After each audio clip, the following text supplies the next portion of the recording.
ओम नमः शिवाय। सावन का महीना सनातन धर्म के लिए बहुत ही खास और पवित्र माना जाता है। चाहे वो स्त्री हो या पुरुष, सब पर भगवान भोलेनाथ की कृपा बरसती है। आज सुनेंगे सावन सोमवार व्रत कथा।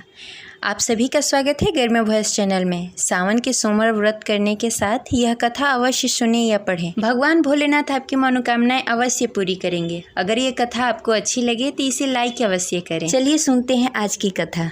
एक नगर में एक बहुत ही धनवान साहूकार रहता था, जिसके घर धन्य धान्य की कोई कमी नहीं थी। परंतु उसको एक दुख था कि उसका कोई पुत्र नहीं था। वह इसी चिंता में रात दिन रहता था। वह पुत्र कामना के लिए प्रतिदिन सोमवार को शिव जी का व्रत और पूजा किया करता था तथा संध्या काल को शिव मंदिर में जाकर शिवलिंग के सामने दीपक जलाया करता था।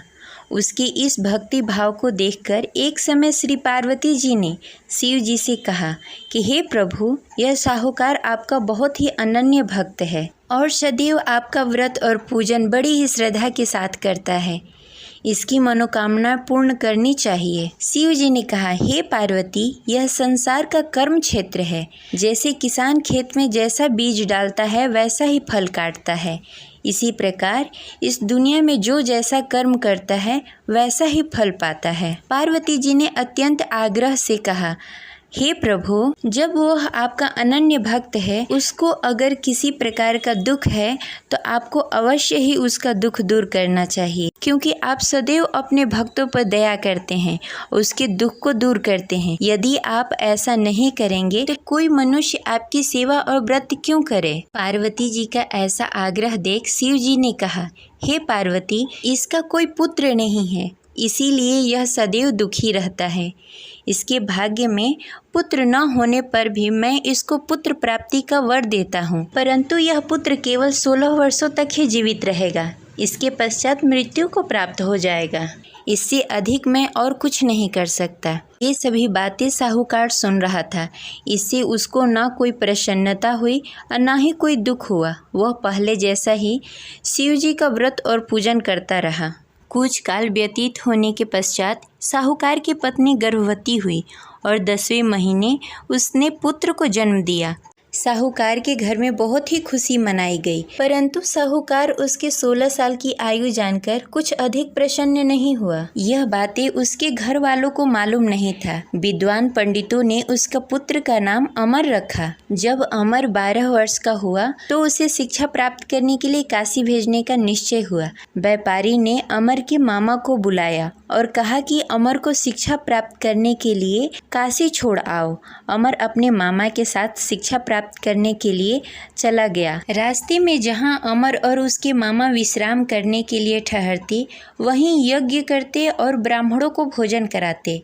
लंबी यात्रा के बाद अमर और उसके मामा एक नगर में पहुंचे। उस नगर में राजा की कन्या के विवाह की खुशी में सभी नगर को सजाया गया था। निश्चित समय पे बारात आ गई, लेकिन वर का पिता अपने बेटे की एक आंख से काने होने के कारण बहुत चिंतित था।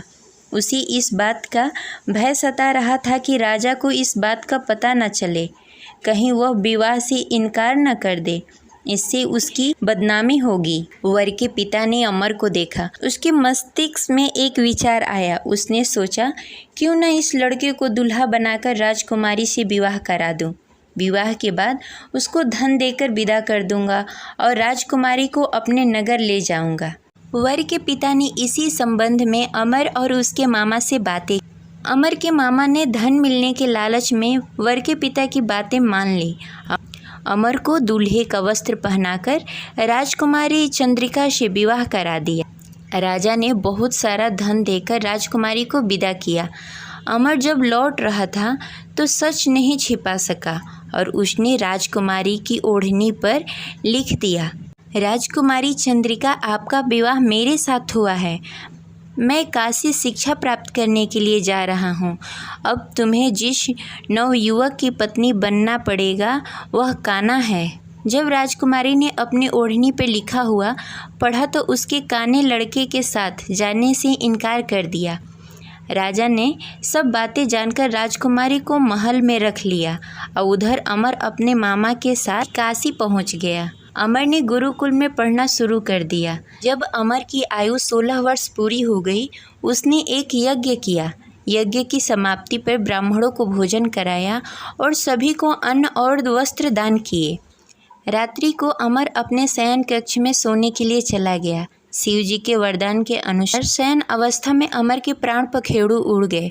सूर्योदय पर मामा अमर को मृत देखकर रोने लगे।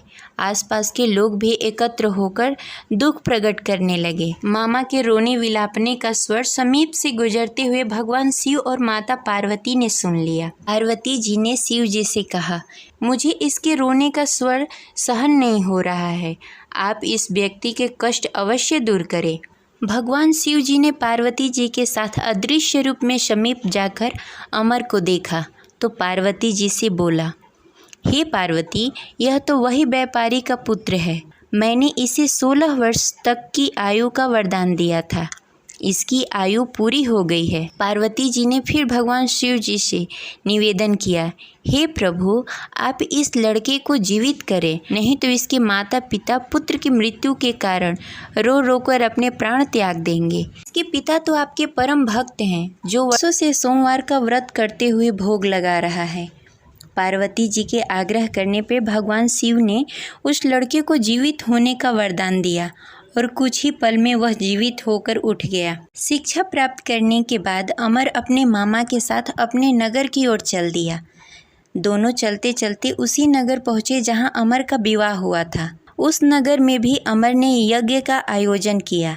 समीप से गुजरते हुए नगर के राजा ने यज्ञ का आयोजन देखा। राजा ने अमर को तुरंत पहचान लिया। यज्ञ समाप्त होने पर राजा ने अमर और उसके मामा को महल में लेकर गए और कुछ दिनों तक उन्हें महल में ही रखा। उसके पश्चात बहुत सारा धन वस्त्र देकर राजकुमारी के साथ विदा किया।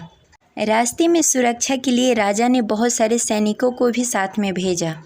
मामा ने नगर में पहुंचते ही एक दूत को घर पर भेजकर अपने आगमन की सूचना भेज दी। अपने बेटे अमर के जीवित वापस लौटने की सूचना से व्यापारी बहुत प्रसन्न हुआ। व्यापारी ने अपने पत्नी के साथ स्वयं को एक कमरे में बंद कर रखा था। भूखे प्यासे रहकर व्यापारी और उसकी पत्नी बेटे की प्रतीक्षा कर रहे थे। उन्होंने प्रतिज्ञा कर रखी थी कि यदि उन्हें अपना बेटा मृत्यु के मुंह से वापस लौटकर नहीं आया तो वो अपने प्राण त्याग देंगे। व्यापारी अपनी पत्नी और मित्रों के साथ नगर के द्वार पर चला गया। उसने अपने बेटे का विवाह का समाचार सुनकर पुत्रवधू राजकुमारी चंद्रिका को देखकर उसकी खुशी का ठिकाना न रहा। उसी रात भगवान शिव ने व्यापारी को स्वप्न में आकर कहा, हे श्रेष्ठ, मैं तेरी सोमवार के व्रत करने और कथा सुनने से बहुत प्रसन्न हूँ। इसी वजह से मैंने तुम्हारे पुत्र की लंबी आयु कर दी है। व्यापारी बहुत प्रसन्न हुआ। सोमवार का व्रत करने से व्यापारी के घर में खुशियाँ लौट आई।